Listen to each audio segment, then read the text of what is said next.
we get it. Alabama is good. I think we have established that. But looking across the way at Ohio State, they're set to have one of the more prolific offenses that I think they've had in a long time. CJ Stroud, I think, is the betting favorite to win the Heisman. So let's take a look at the national championship picture. Do you think Alabama has the defense to slow down Ohio State?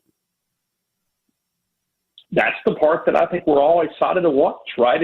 And just like when we look at this team is loaded. As we were talking about a couple of minutes ago, historically, it's all about a crash course with either Georgia or Ohio State. I think a lot of us would love to see that offense and those wide receivers and C.J. Stroud going up against this defense that includes, it is this defense. And I think a lot of it will be on who survives the injury side of things, right? Who is able to make it, if they're both on a crash course to SoFi Stadium out in L.A., then who's able to survive injury-free?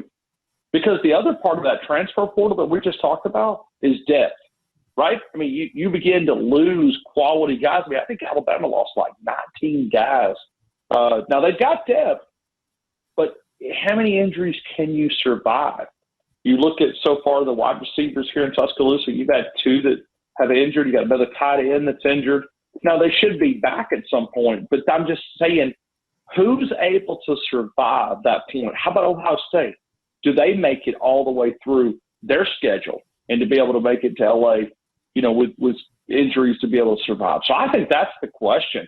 To be able to predict what that's going to look like will be a challenge. But I'd love to see these two teams line up, like a little pregame, right, to see offense against defense. We've been told that elite offense is now better than elite defense. I think we're going to have a chance to see that. We saw elite defense win it last year. Can they do it 2 years in a row, from the SEC? There's no doubt. Listen, I think Alabama perspective, the fans definitely respect Ohio State. And they got a great-looking football team. And, Alabama fans talk about revenge, on their mind from losing to Georgia. Well, Ohio State's had it for, 2 years now, or will be 2 years. So they would love to be able to punch Alabama, back in the mouth after that whipping they took in that championship game a couple of years ago.